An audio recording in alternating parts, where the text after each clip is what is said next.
Hey everybody, it's Carl King.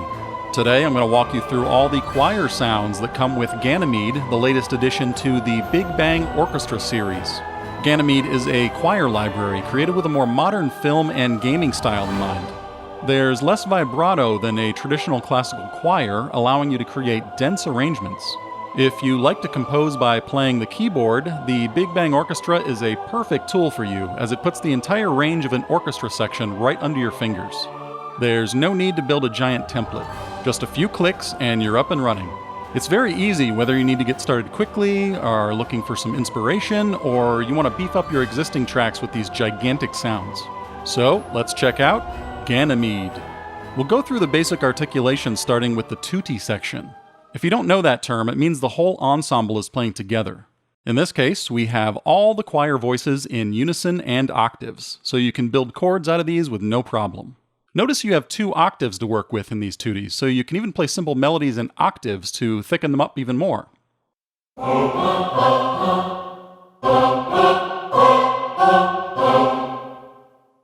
Now, on most of these sections, you have the same set of articulations, with only a couple of exceptions, which we'll get to.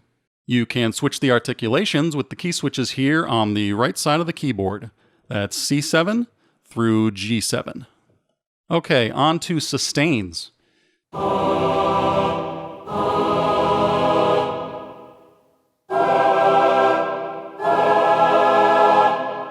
These are good for chords, but be aware of your voice limit over here. I'll talk about that more in a bit. Moving on to espressivo, which is sort of a rise and slow sustained fall.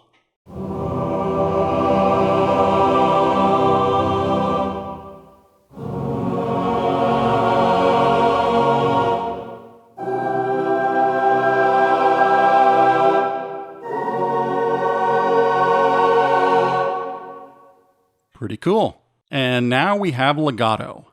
And I want to point out that this is the first Big Bang Orchestra that has true legato recordings.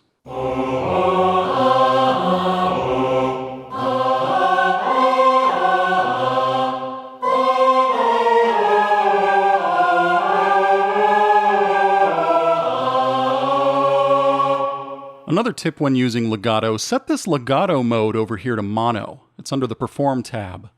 Otherwise, Synchron will allow you to play more than one note at a time. You can hear the notes are connected. There's a bit of a bend or a scoop in the transition, which is what a real singer does, and this adds to the realism. And of course, we have a soft swell,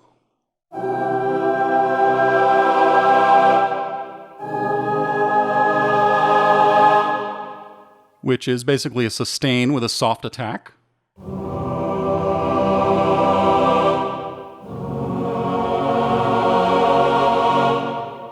On the opposite end of the spectrum, a sforzando, or sforzato, if you want more attack on the front end of the sound.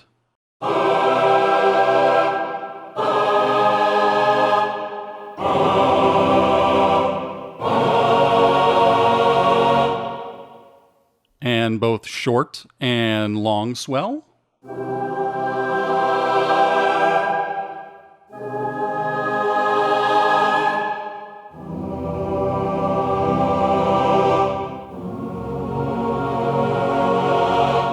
These are awesome for using at the ends of phrases. And just so you don't think that this choir screams all the time, all of the patches in Ganymede have multiple velocity layers. You can get the benefits of these either by how hard you hit the keys,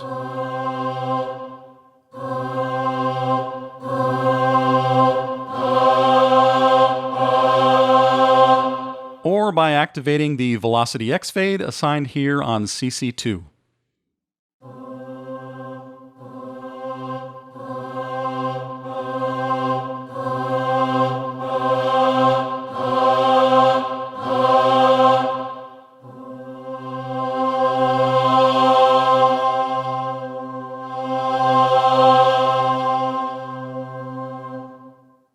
This can also be combined with expression, or CC11, for some additional control over the dynamics, fading your voices all the way to niente.